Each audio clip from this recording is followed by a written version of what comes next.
Bismillahirrahmanirrahim. Alhamdulillahirabbil alamin.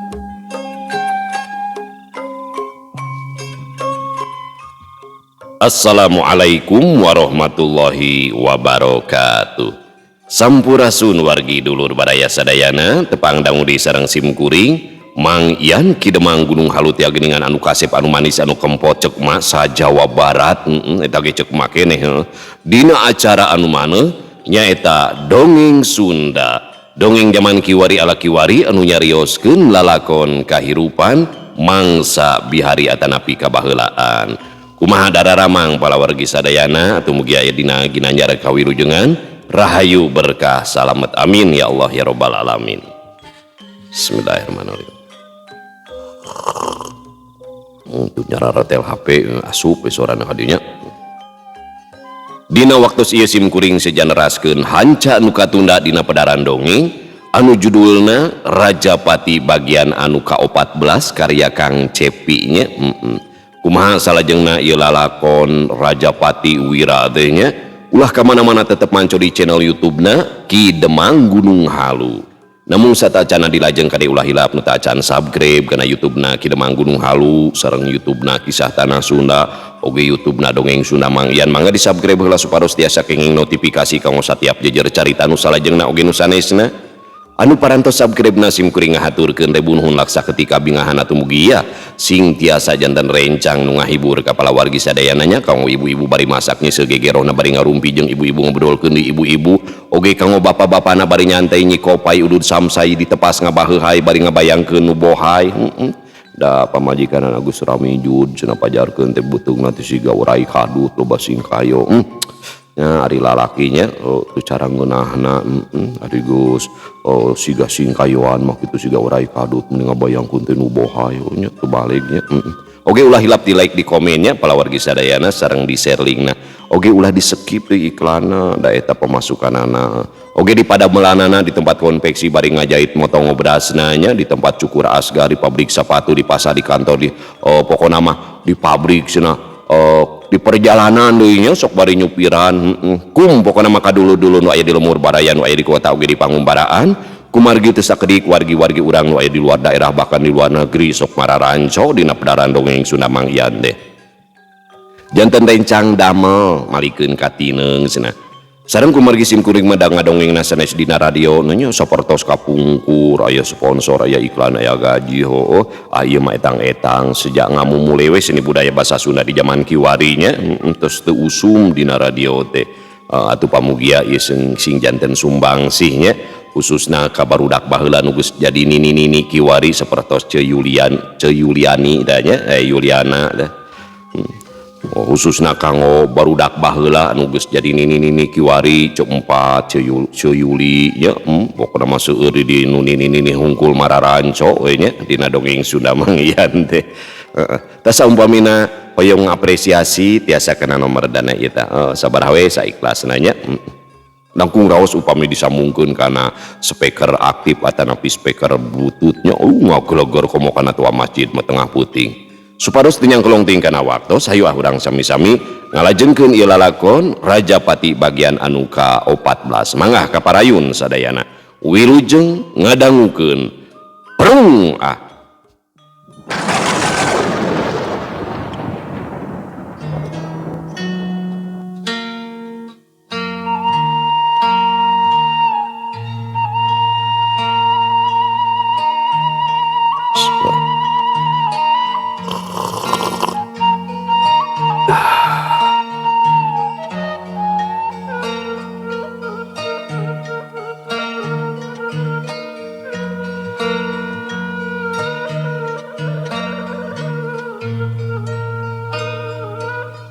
Wanci pecat sawed di warung Bimimin, warung leutik anu geus biasa jadi jugjugan sakur warga Bakan Jati anu rek balanja atawa sakadar ngopi.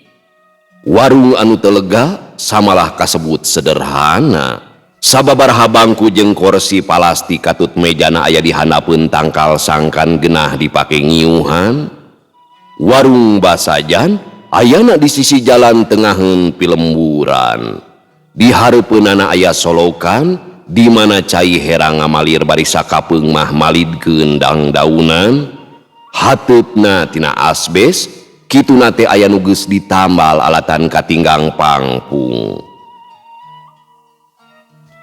dingdingna tina bilik anu dianyam motif wajik di jero warung aya hawu dua liang anu seuneuna ruhai langsung katut seengna nagog keur naheur cai jeung seseupanan kitu deui kompor gas keur ngasakan gorengan dina bilikna katempo ngagantung panci jeung katel anu geus harideung pakakas anu geus lila marengan jeung ngarojong usaha wawarungan bimimin pakpik pek sorangan samemeh gorengan asak nyelang heula ngusian termos dina langseng anu caina ngagolak tuluy dibawa kana meja cur kana gelas saterusna nyieun kopi sora sendok kapireng pake trok haseupna ngebul kopi anu kakara ditinyuh seungitna nyambuang ka anginkeun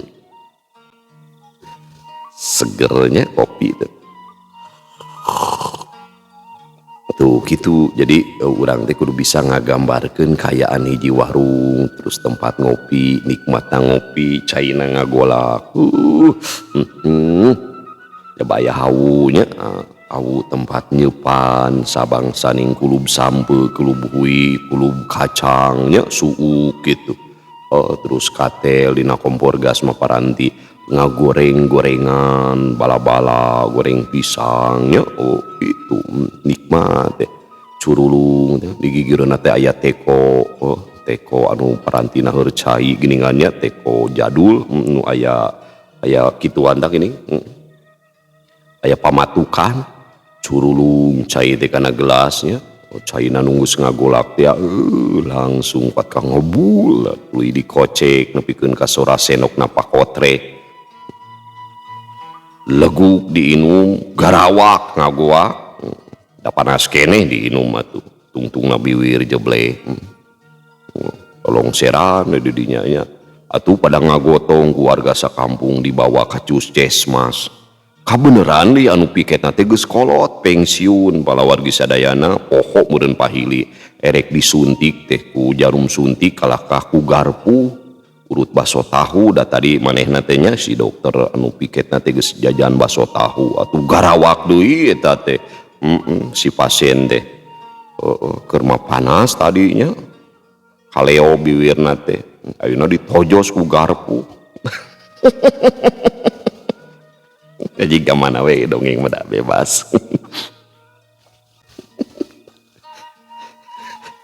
tuluy dibawa kana ambulan udah maklum di pilemburan jalan teh heureut gitunya sisieun sawah kenca katuhu teh meureun ngalamun da loba ieu nya tunggakan supir ambulan teh efek teh gobros teh ka sawah nyungseb eta ambulanana teh watir eta usaha kose Mang Darman teh nya nancep eta mah sirahna ngacleng meureun tina ambulan teh cleng gorobas brus eta nancep pisan sirahna kana sawah makaning karek ditanur kusah kose kabeneran heudang ngaranna ge di sawahnya aya muning anu keur diangun ningali meureunan aya nu nancep teh sirahna kana ieu kusah kose maruk naon eta mah suruduk teh bujurna pisan digadil muni pas bunang pisan eta ka si Jonatan goak deui ta Mang Darman dah khawatir kepada mah ada teh disebut katurug katutuh teh geuningan palawarginya aing jadi poho dongengna naon we teh geus tulikeun coplok sikira teh hiji atuh pada neangan ku masyarakat teh ngabri teh di sawah dengan siki ini gaman dongeng naon tuluy ditapalkeun deui make super glue teh Mang Darman ini khawatir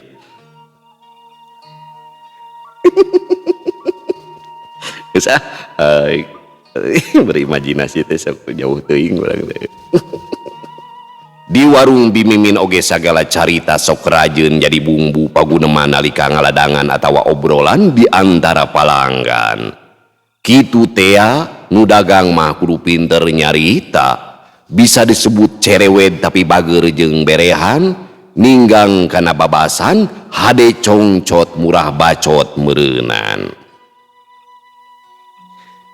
Ieu kopina Mang Nanang. Pokna bari nyodorkeun. Tah, teu burung datang oge geuningan. Ih, apan kami teh loba cabak, jadi hampura mun elat, da teu lila bari nage. Sakalian atuh jeung gorenganana, hayang gehu kami mah. Kisah kedeung, can asak ari gehu mah. Ai, kumaha kabarna ngeunaan papai teh? Geus laporannya, heunya teuing kumaha saterusna mah. Heueuh ari kitu nama, meni ku aya-aya wae nya. Make jeung ngalaman kabangsatan sagala, moal lemur urang teh kudu diruat. Teuing atuh Bi, salila ieu teh pan taya beja-bejana acan. Kari-kari ayeuna kuring ngalaman sorangan. Nah dalamun wargana satuju mah hayu bae, kabeneran boga kawauhan anu jadi dalang, rereongan we 100.000 sasuhunan oge moal teu mahi geura. Ke ari ku nyimpang ku kami rek ditepikeun, sugan we maneh nanya tujuan. Sabot keur paguneman, torojol Mang Uha, samemeh diuk manehna geus haget nyarita. Geus nampa beja can? Beja naon deui wae ye? Cek Bimimin mairan. Eta si Sarkim jeung si Gugun kacilakaan cenah. Cek Mang Uha bari diuk digigireun Mang Nanang. Har, di mana eta teh? Mang Nanang nanya bari mencerong. Tuh pan, geus aya kajadian deui wae. Bimimin gogodeg. Nyaan ieu mah lemur urang teh kudu diruat. Pok Mang Uha nembal. Kajadian teh sore kamari di tuangan sanggeus batas desa. Di palebadinya, apaan basa kuring kawenehan oge di dinya pisan da teh. Teuing loba pisan kajadian di lemur urang mah. Meni reureuy kieu geuningan. Ceuk Mang Uha bari ngodomang kana goreng pisang. Yakin kami mah lemur urang teh kudu diruat. Walon Bimimin bari ngoloyong ka jero warung. Pok Mang Nanang nanya, kumaha caritana ta teh? Apaan jalani palebadinya masak itu ngabulungna? Budak ngora tunang, biasa kekebutan. Ari taeun teh aya anjing muntas. Kungsi ngrem eta ge, ngan keukeu teu burung katabrak oge. Awahing ku tarik jigana mah. Waduh, ari kangarana nabrak anjing mah bejana sok warna cenah. Bener kitu pisan eta ge. Pan si Sarki masuk kuna oge nepikeun ka potong. Bo, karunya teuing urang nempo yu Ke heula atuh, apaan uing nage can ngopi ieu teh. Nya ngopina di ditu we bari ngobrol. Keun uing nu meuli kopina mah yuk. Nya hayu atuh ari kitu mah. Eta ari anjingna teu kuna naon. Henteu. Masa nu bogana eta anjing teh nya? Anu Pak RT, anjing RT eta teh. Us, sok ka mana karep ngomong teh, ulah unjang anjing ka RT teh. Apaan eta teh anjingna nu Pak RT maksudnya disingkat. Eta teh anjing RT gitu. Oh. Duanana ting kuniang, sanggeus Mang Nanang babayar laju arinit ka imah si Sarkim.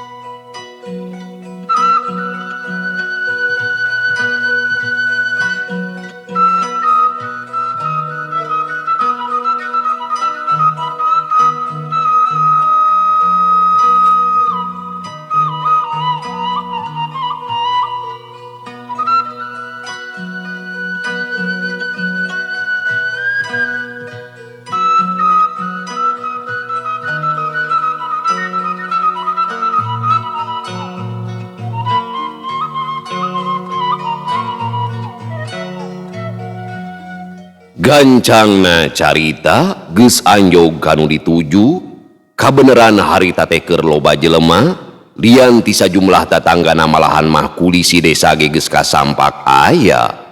Si Sarkim anu ngagolerina kasur di tengah ruangan keur pada ngariung, bari jeung keukeuh loba nu nanya ngeunaan kajadian anu tumiba. Mana tukang balap teh, bijana labunya? Ceuk Mang Nanang anu kakara datang. Mang Nanang ini, jawab ka dieu yo. Ceuk kulisi desa nembalan bari tuluy ngabagia ngajak sasalaman. Beg atuh si Sarkim teh reuaseun basa nempo Mang Nanang nyelengkeung bari ngadeuketan, dihenteu-henteu oge dirina teh boga dosa sanggeus ngabangsat di imahna basa harita teh. Si Sarkim teu nembalan ukur nyerengeh bari nguniang hudang. Atuh da make jeung kekebutan sagala maneh makin. Jadi we kieu. Ceuk Mang Nanang bari geek diuk hareupeun si Sarkim. Nya Mang, temal si Sarkim kawuh kuram kireum bangun ka isinan. Bejana suku maneh teh potong, terus dibawa ka mana teh? Ka sangkal putung anu di Cihaur Mang. Tah ari geus dibawa ka dinya mah biasana sok taralila. Geus kakoncara eta mah, loba pasien anu ngajodo. Nuhun Mang. Bari udud atuh gerayo, ngara paler tina kanyeri. Ceuk Mang Nanang bari mikeun rokok sabungkus. Hatur nuhun Mang. Ditampi. Oh nya sok nya, sing geura cagur. Bejana labu teh jeung si gugunnya. Nuhun. Temal si Sarkim keukeuh teu loba nyarita, sirahna tungkul teu wani adu teutepan. Ari si gugun kumaha parna oge teu? Barabak gugun mah. Nya eta atuh nu mata kari mawa motor teh ulah kekebutan, nya oge jalan keur ti isun. Kangaran di jalan teh gede resikona apanan. Ieu buktina maneh ngalaman sorangan. Nuhun Mang, rumaos abdi lepat. Nya atuh ari kitu masih geura cager sabihara-bihari deui nya. Hampura Mang ukur nempo we ieu teh, ya barek aya perlu deui. Atuh imah keur meuli rokok. Ceuk Mang Nanang bari ngeupelan. Wios atuh Mang, teu kedah ngarepotkeun. Yo teu nanaon, hitung-hitung ngabagi rejeki. Hatur nuhun pisan nya Mang. Kuniang Mang Nanang cengkat, laju muru ka ruangan tamu sakalian rek nepungan Pak Ici anu keur ngobrol. Tapi samemeh nepi, ngilang heula ngaraneg basa kareret aya HP anu ngagoler dina meja leutik gigireun lomari. Leng ngahuleng, ngarasa apal sok sanajan ukur sareretan. Teu ieuh jadi pikiran teuing, Mang Nanang tuluy ngoloyong muru Pak Ici anu geus ngahiap ngajak ngobrol. Kebeneran panggih di dieu Nang, tadi nama rek nepungan. Mun Pak Ici, nebete nampi iber ti Mang Uha waktos abdi ngopi di warung. Teu sirikna anu patuh jeung anu ingkeu dieu mah. Maneh tas kamu sibahan posi Sarkim nu kacilakaan. Sing sabarnya. Mun Pak Ici, ditampi kalayan kaikhlasan. Tah kitu atuh, keun urusan harta nu ilang mah isuk jaganing ge teh oge baris kagantian. Omongan Pak Ici beuki ngahudang ingetan Mang Nanang, breh nembongan, lian titipi jeung kongkorong pamajikanana teh, aya deui anu leungitnya eta HP anu geus dianggap bangke. Leng deui nginget-nginget HP anu ngagoler dina meja si Sarkim. Bet sarua jeung anu manehna pisan. Layarna ngagurat 2 garis jaba aya remek di palebah juruna. Moal salah deui, eta HP nu kami. Mang Nanang ngageurentes bari ngahuleng. Geus teu kudu jadi pikiran, ku sabulan oge kagantian, gede pangala ieu maneh manang. Ceuk Pak Ici ngagareuwahkeun anu keur ngahuleng. Sumuhun Pak Ici, amin. Rek tuluy ka mana atuh? Kagancangan teuing. Lain mah ngobrol heula di dieu mumpung panggih. Salaresna mah abdi teh bade mios di ka kota, nanging saparantos di emut-emut mah wios di lembur heula. Etang-etang ngaboberapun bojo. Tah kitu atuh, barina oge kakarasa babaraha poe di lembur teh Lin. Abdi teh aya dugikeunun mung saena mah ulah di dieu. Ceuk Mang Nanang bari ngajak Pak Ici kaluar ngajauhan. Pak Ici bangun anu panasaran, laju nuturkeun, sanggeus paduduaan di buruan pok Mang Nanang nyarita. Ieu teh sanes abdi goreng sangka, komo didugikeun ka anu duh mah. Keke, naon teh ieu teh? Kumaha nya? Asa heureun kuleta ieu teh. Is, ulah kitu atuh, sok caritakeun kumaha maksudna. Ku kalaresan pisan penak sareng Pak Ici di dieu. Margi ieu teh mangrupa hal anu sapertosna mah aya pakuat kait sareng kajadian di rorompok. Tah geuning, sok nyarita atuh tong asa-asa nang. Salaresna sanes ti pisareng emas wungkul anu leungit teh Pak Ici. Aya deui barang anu sanes, sok sanaos teu patos janten emutan oge. Baruk tah teh, aya anu lian oge nya. Muhun, di rorompok teh aya HP anu tos ruksak malihan mah. Eta HP teh tos lami gular-goler di sagedengun TV. Nanging anehna, nah ayeuna beut tinggal di imah si Sarkim. Yakin HP hidup eta teh nang? Kade bisi salah tetempoan. Apaan HP ayeuna mah bentukna teh meh sarua. Eta we wireh ningal layarna nu pupus 2 garis, jabi remuk di juruna teh. Dan nu sapertos kitu mah HP tilas abdi tah teh. Tah, ari kitu mah carana bisa jadi nang. Ngan kudu dipuguhkeun heula. Ya eta nu mawi abdi nyuhunkeun bantosan Pak Ici supados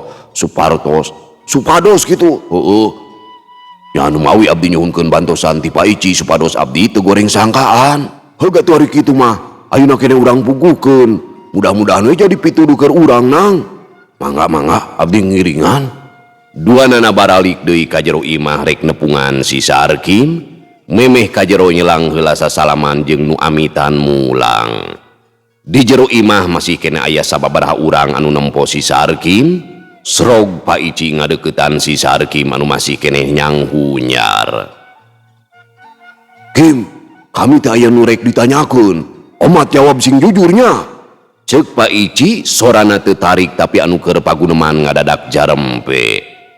Sakur jalma nu aya katempo bangun milu panasaran meh kabeh museur ka Pak Ici jeung si Sarkim. Mang Nanang diuk satukangeun Pak Ici, panona mencerong ka si Sarkim anu mimiti teu geunah cicing. Pade naros naon Pak? Temal si Sarkim bari ngareret ka Mang Nanang. Kela sok udeung. Ceuk Pak Ici tuluy ngoloyong muru ka meja leutik di gigireun lomari. Tekung si Lila balik deui bari mawa HP. Ari ieu HP saha? Nu maneh lain. Grebeg atuh si Sarkim teh katempo ngarenjag, tapi satekah pola ngawasa dirina sangkan keukeuh tenang, nu di jero rohangan beuki malencerong bari ngemuka panasaran. Ieu teh HP maneh? Ceuk Pak Ici nanya deui. Eta mah HP tos lami Pak, HP ruksak.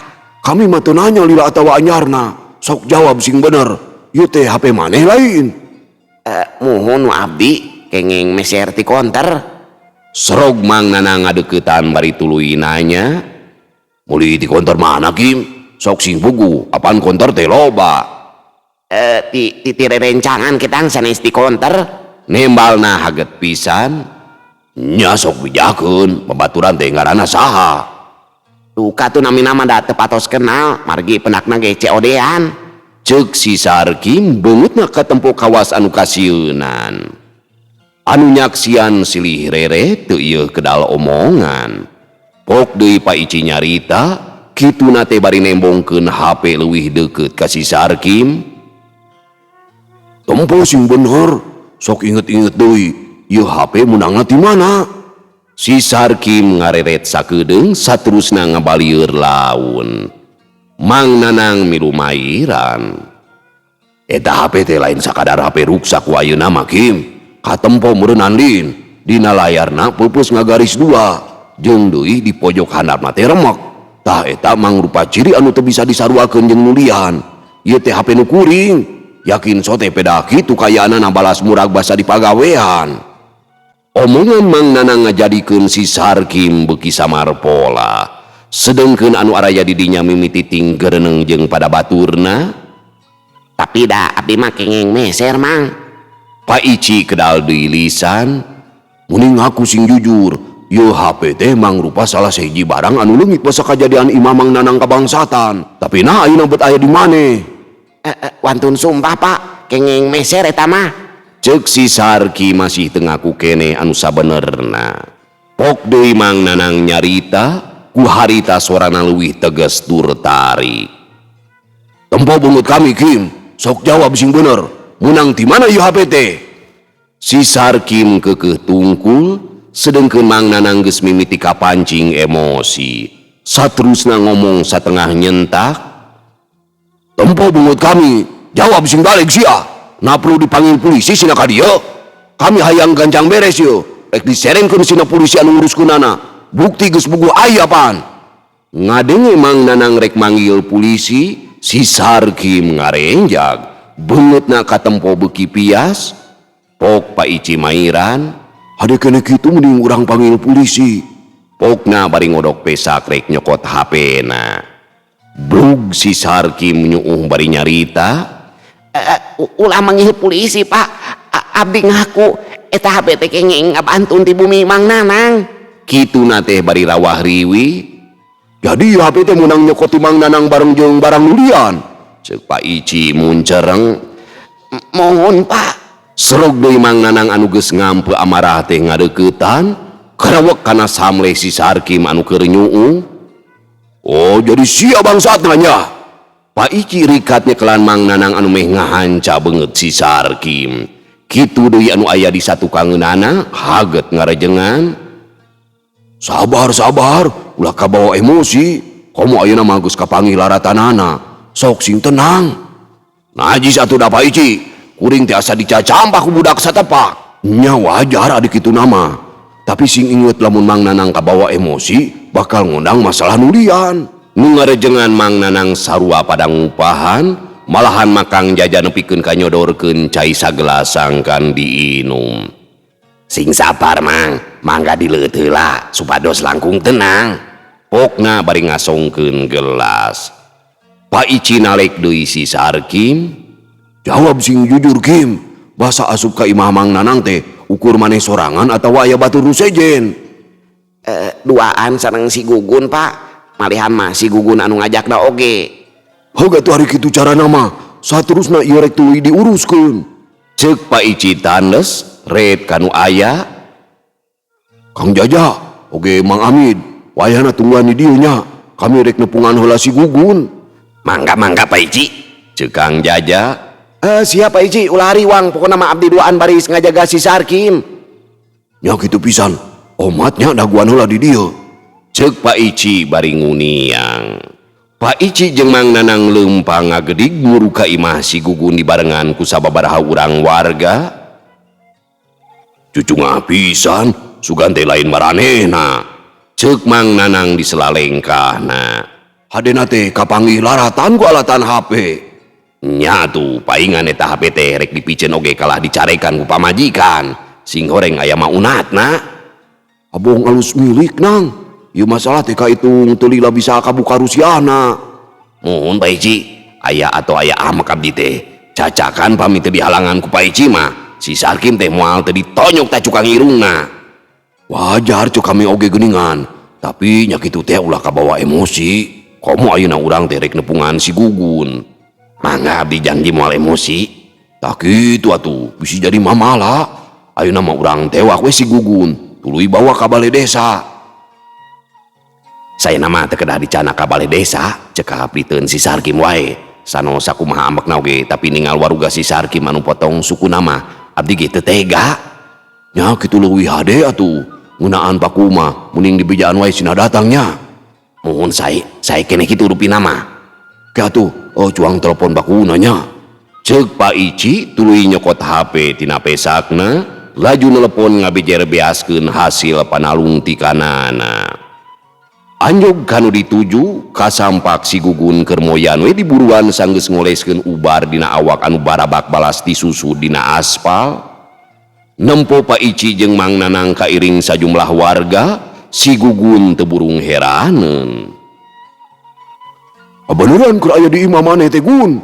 Ceuk Pak Ici bari nyampeurkeun. Nya Pak. Temal si Gugun bari mencerong kanu daratang. Wayahna ayeuna kene kudu milu jeung kami Kamana Pak? Ceuk si Gugun bari keukeuh bangun anu teu ngarti. Pokona mah milu, urang rengsekeun masalah di imah si Sarkim. Mangga we ti payun engke abdi nyusul. Ari kitu nama si Gugun geus curiga yen si Sarkim muka carita ngeunaan kalakuanana, komo basa nempo beungeut Mang Nanang anu ngemu amarah bari neuteub seukeut ka dirina. Teu bisa, kudu ayeuna kene bareng jeung kami. Hayu. Ceuk Pak Ici bari nyekeleungeun si Gugun, anu sejena pada serug-serog ngadeuketan, gep milu nyekelan, laju dibawa satengah paksa. Bisari anu jadi indung si Gugun norojol ti jero imah bari terus nanya, Rek dibawa ka mana eta budak kami teh? Jeung meuni kitu teuing. Kawas nu newak bangsat wae maneh mah Ici. Rek dibawa ka imah si Sarkim Bi. temal Pak Ici bari keukeuh nyeklan si Gugun. Serog Mang Nanang ngadeukeutan, Saya nama ibi oge ngiring supados uning kana masalahna. pokna leuleuy, Nya aya masalah naon atuh ieu teh? Ayo we sareng abdi Bi, kini ditu anu langkung jelas nama. ceuk Mang Nanang bari nuyun Bisari. Akhirna mah Bisari teu burung milu nuturkeun bari jeung dituntun ku Mang Nanang.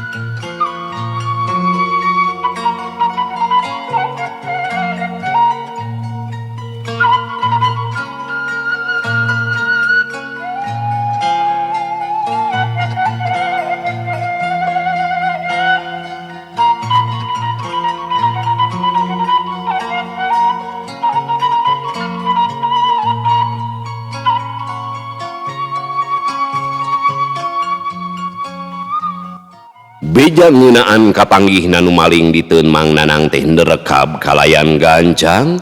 Ngadadak poe harita mah imah si Sarkim loba anu ngadatangan, lian ti ku Dasrip jeung sababaraha aparatna, Wajuma, Mang Darman jeung Wira anu nyamur jadi hendi oge geus araya.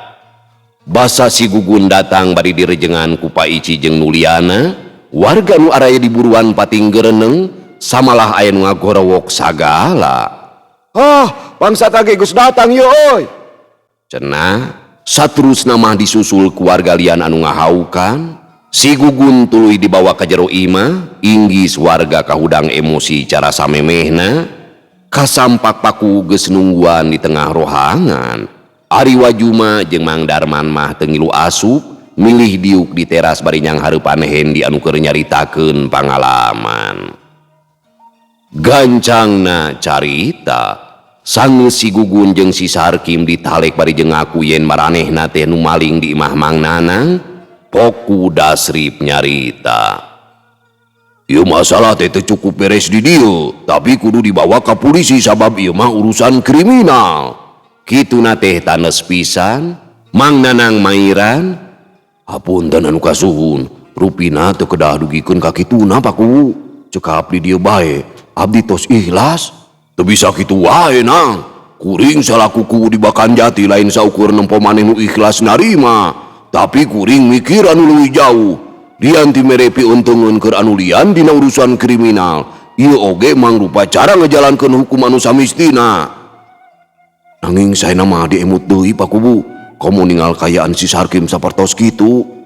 Eta mah urusan seje Nang. Nu salah tetep salah, jeung kudu narima akibatna. Pokona si Gugun jeung si Sarkim kudu diserenkeun ka polisi. kitu kaputusan ku Dasrip harita, loba anu panuju, tapi teu saeutik oge anu teu satuju. Teu kungsi satengah jam, reg mobil polisi eureun di buruan, petugasna turun, laju asup ka jero imah, teu lila kaluar deui bari mawa si Gugun anu diborgol, kitu deui si Sarkim digarotong dipindahkeun kana mobil polisi. Sirine ngaheang, lampu strobo buburicakan, basa mobil polisi ninggalkeun buruan dianteur ku teutepan sajumlah warga nu ngaliud bari paguneman.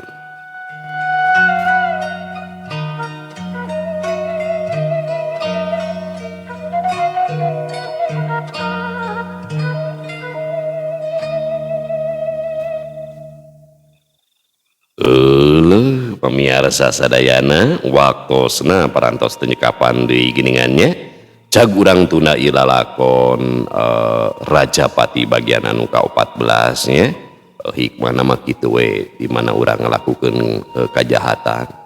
Awal akhir teh sok kapanggih. Sakumaha disumputkeun ge angeur sok kapanggih kitu nya. kamu urang anu nu awam matak lamun erek diajar nipu gitu, diajar heula ke tukang tipu kumaha strategina supaya urang teu kapanggih gitu tah palawargi sadayana nya khususna kanggo para caroge nya. Latih ku urang kumaha carana supaya ngabohongna lantip teu gampang kapanggih kudu jadi pamajikan. Jadi sorot panon kurang latih sabab tina panon teh bakal kapanggih jelema nu sok ngabohong atawa henteu teh nya.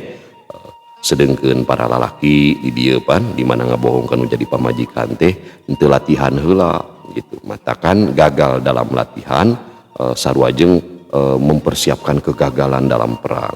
Jadi urang yang hareupan pamajikan teh di mana urang ngabohongnya kudu latihan heula gitu tah. Catet urang strategina kumaha supaya pamajikan teh percaya we kitu tah. Ya.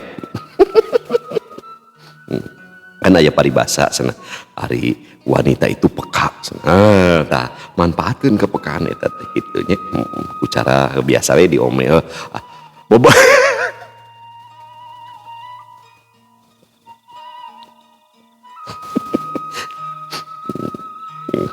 anu peka masuk taralila soalna bobot sapanon carang sapakan cag urang tunda di Hanyuang siang urang teuneun di haneuleuum sieum paranti nyokot ninggalkeun mangsa datang ka sampeur deui.